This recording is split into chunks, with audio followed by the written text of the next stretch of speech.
ఏనుగులు అదృష్టం, శ్రేయస్సు, బలానికి శక్తివంతమైన చిహ్నంగా పరిగణించబడుతుంది. హిందూ గ్రంథాలు ఫెంగ్షుయ్ వాస్తు శాస్త్రం ఇంట్లో ఏనుగు బొమ్మను ఉంచుకోవడం శుభప్రదం. ఏనుగు విగ్రహాన్ని సరైన దిశలో సరైన ప్రదేశంలో ఉంచినట్లయితే ఏనుగు విగ్రహం అపారమైన వాస్తు ప్రయోజనాలను అందిస్తుంది. ఏనుగు విగ్రహం గణేశుడు, గౌతమ బుద్ధుడితో ముడిపడి ఉంది. అవి అందరికీ తెలుసుకోవడం ప్రయోజనకరంగా ఉంటుంది. ఎందుకంటే ఏనుగు విగ్రహాలు కష్టాలు, అడ్డంకులను తొలగిస్తాయని నమ్మకం. ఏనుగులు బలం, స్థితిస్థాపకత, ధైర్యం, శాంతి, ప్రేమ, రక్షణకు చిహ్నం. హిందూ గ్రంథాల ప్రకారం ఫెంగ్షుయ్ వాస్తుశాస్త్రం ప్రకారం ఇంట్లో ఏనుగు బొమ్మను ఉంచుకోవడం శుభప్రదం.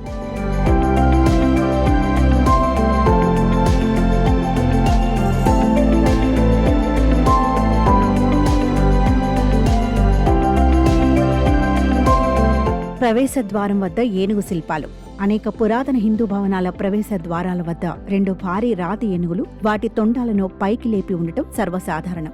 వాస్తు ప్రకారం భవనం మధ్యలో ఉత్తరం, దక్షిణం వైపు ముఖంగా ఏనుగు విగ్రహాలను ఉంచాలి. ఇలా చేయడం ప్రజాదరణ, సమృద్ధి, శక్తిని సూచిస్తుంది. ఏనుగులు అందమైనవి మరియు పవిత్రమైనవి. వేదకాలం నుండి ఏనుగులను శుభప్రదమైనవి మరియు పవిత్రమైనవిగా భావిస్తారు. అందువల్ల ఏనుగులను లక్ష్మీదేవిని సేవించడానికి చిత్రీకరించారు. ఏనుగుల జంట విగ్రహం, పెయింటింగ్ లేదా బొమ్మ మీ కుటుంబ బంధాలను సామరస్యంగా ఉంచుతాయి. 2 రంగుల్లో కాకుండా ఏ రంగులోనైనా సంబంధాలలో శాంతి మరియు ప్రేమను తెస్తుంది. ఏనుగుల స్థానం మీ పడక గదిలో ఉత్తరం వైపు ఉండాలి. ఇత్తడి ఏనుగు. భారతదేశంలో ఇత్తడి ఏనుగు చాలా ప్రజాదరణ పొందింది.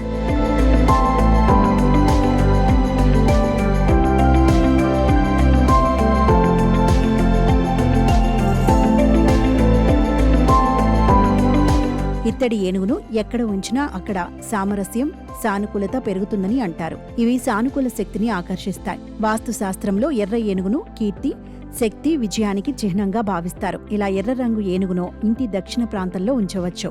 ఇది ఆ ఇంటి సభ్యుల ఖ్యాతిని పెంచుతుందని, చేస్తున్న రంగంలో గుర్తింపును ఇస్తుందని నమ్మకం. వెండి ఏనుగు విగ్రహం. హిందూ మతంలో వెండి ఏనుగును అదృష్టం, శ్రేయస్సు, శక్తికి చిహ్నంగా భావిస్తారు. వీటిని ఇంటి మధ్యలో ఉత్తర దిశకు ఎదురుగా ఉంచవచ్చు.